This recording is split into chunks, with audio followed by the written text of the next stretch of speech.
Six Flags Great Adventure has always been one of my top bucket list parks because of how highly it's been propped up in the roller coaster community, and because they have never mind. But even with one of my top bucket list coasters closed, Great Adventure has still easily cracked into my top 5 parks I've been to, and I had an absolute blast during my 2 days there, getting on all 12 operational coasters at least once, and some of them many times. I did get pretty lucky too because Jersey Devil was open my first day there and I got on it, but then it closed the second day and was closed for over 2 weeks afterwards. So I'm just happy to have gone on it. I'm not going to blabber on too much about the park though. We all know what Great Adventure is, so let's get into the honorable mentions. The first honorable mention is El Toro, which would clearly rank as the best coaster in the park. To be honest, it looks like easily one of the best roller coasters anywhere, and I can't wait to get on it whenever real. Second, I have Little Devil, which is going to be the rethemed and relocated version of Roadrunner Railway, which ran at the park until 2019. It's just a Zamperla family gravity coaster, so most of us should know what to expect once it opens. Loser! You're a loser! Are you feeling sorry for yourself? Well, you should be, because you are dirt! Now coming in at number 12 in last place was the only real disappointment out of the coasters I rode, Skull Mountain, or as I like to call it, Skull Fountain, because by far the best part is the facade out in front of the ride. Now as this is an indoor coaster that looks great from the outside and is somewhat of a cult classic, I was expecting a good, fun, air-conditioned themed ride. Yet we get in here and there's absolutely no theming to be found, and it was absolutely stifling inside the ride building. Probably at least 130 degrees because it felt far hotter than outside and it was 103 degrees outside. Now I can handle being a little hot, but the ride just kinda sucked too. There was absolutely zero theming or sound effects anywhere, you're just kinda meandering around a burning hot warehouse. And what is the point? And they couldn't even be bothered to fix the holes in the wall with light seeping through. And also, I rode in the very back row with the full train, and I still didn't get any of that so-called ejector airtime on the first drop. I'm usually not one to hate on coasters, there's very few that I truly dislike, but I just don't really have anything good to say about Skull Mountain. Moving on to number 11, I have Harley Quinn Crazy Train, and from here on out the video should be much more positive. I wasn't really expecting it, but Harley Quinn Crazy Train was a whole lot of fun. It was my first of these zero large Tivoli layouts, and there were some really fun low to the ground turns as well as some nice laterals on some of the corners. I also liked how it felt like we were speeding up at the most random times because I was sitting towards the front and the train is so long that the front and back will be simultaneously at completely different parts of the layout. Really fun ride to relax on. And number 10 is Joker, which was my first SNS 40 free spin. I had mixed thoughts on the ride. I thought that the ride experience alone for the first 15 seconds or so was awesome. We were flipping so much, you get that awesome hang time, and there's some surprisingly strong airtime. It was way more intense than I was expecting going in, but then after around that 15-second mark, I started to feel pretty sick, probably the most sick I felt on any coaster. And when we hit the brakes, I could really feel the effects of what the ride was doing down under the equator, if you know what I mean. So really fun ride for most of the time, but I don't really like any of the ways that it makes my body feel, if that makes sense. Road. Ow, my balls! Head out where the real fun begins, where the paved roads leave my off. balls! Number 9 is the Dark Knight Coaster, one of my favorite Wild Mice, only ranking behind Raging Cajun and the Dark Knight of Great America. Without the theming, it's just your typical mock Wild Mouse layout that's been cloned so many times, and certainly a lot of us have ridden before, probably in multiple places too, but that theming I think really adds a lot to the ride. Contrary to what some people say, I didn't think the theming was poor at all, and I liked how it was timed as the train was passing through the layout. Now yes, the second half could have used a bit more theming, and that's why I do prefer the Great America version, but Dark Knight is a really enjoyable ride that's one of the very few Wild Mice that I felt like taking multiple laps on. At number 8, I have Runaway Mine Train, my favorite of the 4 Aero mine trains I've ridden.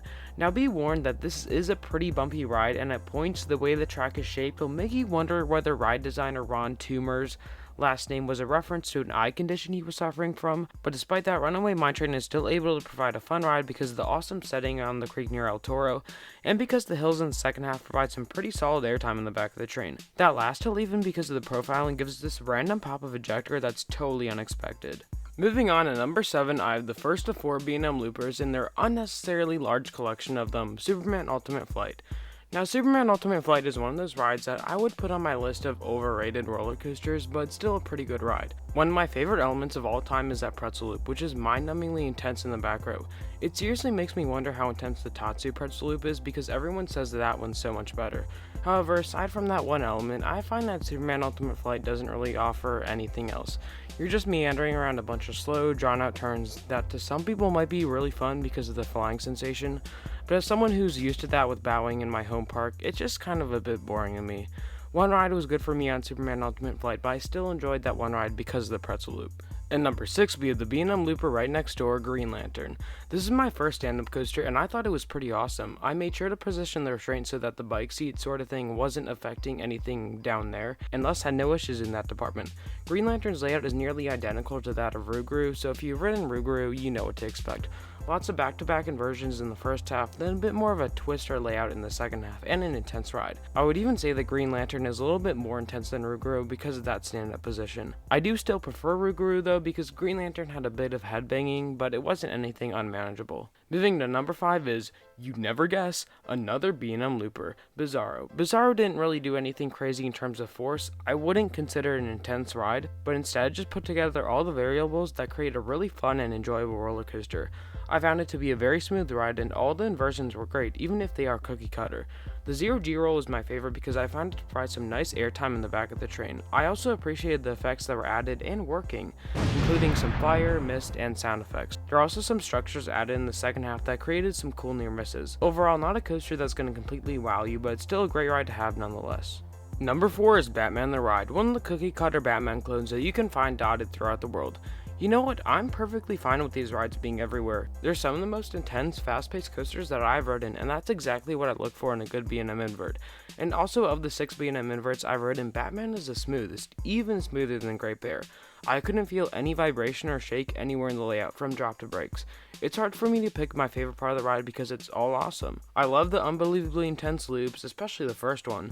The zero G roll provides some awesome whip, and the whip on those 2 corkscrews is some of the best anywhere in the world. They're not the longest rides, but these Batman clones are pure insanity from drop to brakes. Now, while all those coasters I just went over are great, when you think of Six Flags Great Adventure and Safari, the first thing that should come to your mind is that top 4. Nitro, King Ka, Jersey Devil, and El Toro, all awesome in their own right. These are the rides, the experiences that make Great Adventure so memorable. Moving into the top 3, we started off with Nitro. Now, Nitro is certainly not an elite hype or anything like that, but it's a really nice floater air counterbalance to El Toro's Insanity. Well, I would assume at least. All the hills I found provide a solid 1 to 2 seconds of floater airtime that was really fun, even if most other hypers have stronger airtime. My favorite hill was actually that one right before the final brakes because the drop is surprisingly large compared to the other hills that precede it, and it has the most sustained airtime on the ride I found. The highlight of the ride though is easily the mid-ride upwards helix.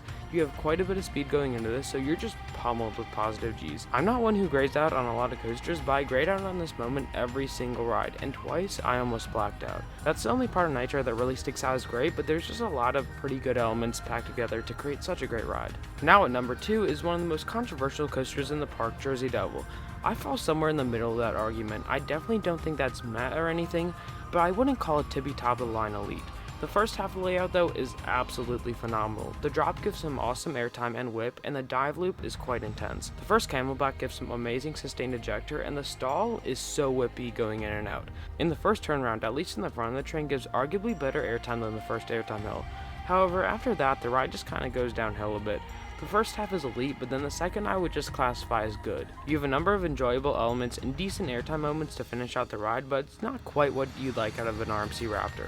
Also, the trains are by far the worst trains I've experienced on any coaster. The lap bar is rock hard, and the seating position just makes no sense. Your knees are practically touching while your feet are 4 feet apart.